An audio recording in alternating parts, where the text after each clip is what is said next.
ایک گاؤں تھا، سادہ مگر خوبصورت۔ وہاں رہتا تھا ایک خوابوں میں کھویا لڑکا، عباد۔ عباد کا باپ ایک کہانی کو، راتوں کو آگ کے گرد خزانے کی کہانیاں سناتا۔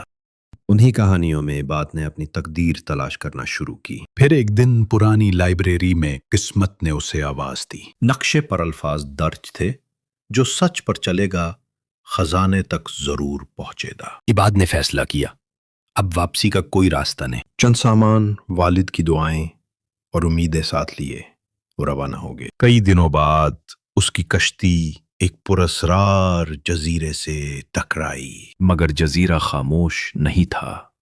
خطرے ہر قدم پر چھپے تھے۔ گھٹن بھری دلدل سے ہوتا ہوا ہر قدم جانچ کر رکھنا ہے۔ ایک پرانا پل ٹوٹنے کے قریب، ڈر کے آگے یقین ہے، میں پیچھے نہیں ہٹوں گا۔ یہ سب کہانیاں سچ تھیں، اور درندے جن کی آنکھیں اندھیرے میں چمکتی تھیں۔ عباد کی ہمت، عقل اور سچائی نے سب راستے کھول دیے۔ اور تب ایک غار کا دہانہ سامنے آیا۔ اندر اندھیرا تھا اور خاموشی چیخ رہی تھی۔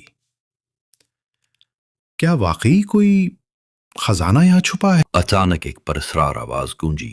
سچا، صرف سچا اور ایماندار دل ہی خزانے کو پا سکتا ہے۔ میں یہ خزانہ اپنے لوگوں کے لیے چاہتا ہوں، تاکہ کوئی بھوکا نہ سوئے۔ آواز خاموش ہو گئی اور روشنیوں کا راستہ نمودار ہوا، اور سامنے تھا خزانہ، چمکتے ہوئے سونے، ہیرے اور قیمتی جواہرات کا انبار۔ یہ سب ان کے لیے ہے جن کے پاس کچھ بھی نہیں۔ عباد واپس لوٹا اور خزانہ سب میں بانٹ دیا۔ وقت گزرا، گاؤں آباد ہوا، خوشحال بنا، اور عباد کی کہانی نسلوں میں امر ہو گئی۔